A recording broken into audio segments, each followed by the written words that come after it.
If you've ever wondered how I passed my pre-clinicals, even with the distinction, without attending lectures, here is how. Hey guys, welcome back to my YouTube channel. This is Jane Neme, and on my channel I give you medical updates and how it has been or how it is in med school, including lifestyle and challenges.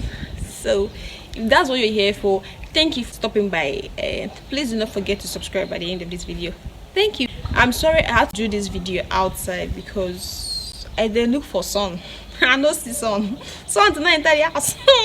And I do not have a ring light yet, so I had to come outside to do this video. So yes, we outside, and I shot this video on a Sunday, and you might be hearing a pastor praying, so you can as well pray. You can as well join the prayer. But anyway, I'm here to tell you how I did it without attending lectures. And before I get started, I just want to let you know that this is what worked for me, and I'm not giving you a guarantee that this might actually or this will also work for you, but the essence of all this is to let you know how these are done, and then you can figure out or discover that works for you and make sure to stick to it. So yes, I'm going to start now. Going for lectures is not my thing. I can't go for lectures. I have tried. I have watched YouTube videos on how to do it. My friends have helped me. My parents have talked to me. I don't know, there's nothing I have not done concerning this. And so when I discovered that there was nothing I could do to make me, go for lectures, I had to find out a way to make it work for me instead. When I go for lectures, I actually get little or nothing. I practically go there to waste my time and my beautiful clothes. I can only manage to go maybe when my crush is in class. Scratch that. Or probably when the lecturer is so serious about attendance. Apart from that, honestly, it just doesn't work for me. I get distracted easily.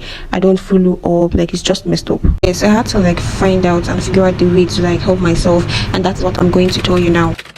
All I do is when my classmates or friends go for lectures, that particular course that they're going for, it mustn't necessarily be that particular course. I can take up another course and study, or make sure to read that course while in the hostel. And when the classes are such classes that the lecturer says one or two things that might be very important, I ask my friends to help me record the class, and so when they come back I take the recording. And probably when I'm less busy, when I'm strolling, when I'm washing, when I'm doing something, that I can as well plug in my headphones, so I just plug in my headphones or my earpiece and then listen to the recording. And by that time I must have already read on my own. Therefore, really listening to the lecturer now with the recording or from what my friends have given me, I will now align whatever it is that I have read with what he taught in class, and by so doing I have read. Yes, so that's basically how I do it, and it has been proven to work for me, and I enjoy doing it that way. I prefer reading on my own.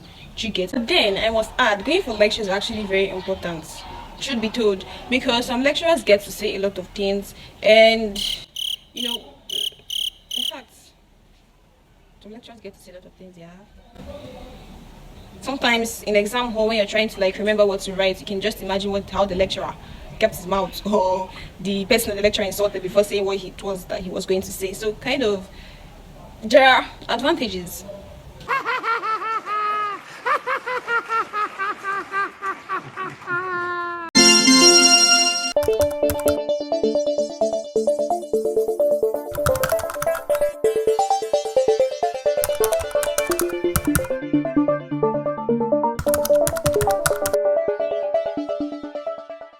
There are the benefits of going for classes, of going to lectures, and now that I'm heading on to the clinicals, I feel like it's going to be very much important for me to go for classes, and I have not stopped trying. I'm still going to try to start to go for lectures, but while I'm still trying to help myself go for lectures, I will still continue with how it has always been for me, reading on my own and taking the recording after class.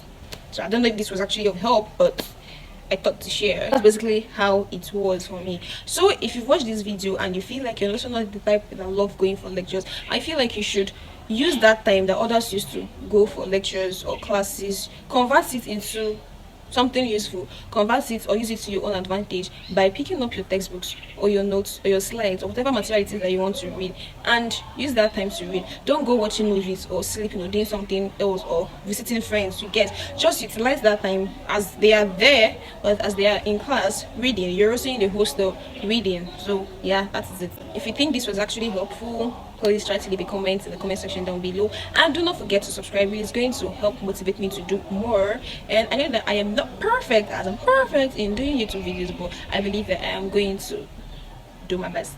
Yes. Anyway guys, thank you for staying with me, and thank you for praying with the pastor too. And yeah, that's it for today. Bye guys, see you in my next video. I forgot something. See, I'm not saying you should not go for class, so hey, I did not say you should not go for class. Please, please. And I'm just saying this is how I did it. This is what works for me. And if you manage to fall under this category, you can like try out this method. And if it is not working, please try as much as you can to go for lectures, because they're actually important. And because I know that they are important, I'm still going to keep trying to go for lectures.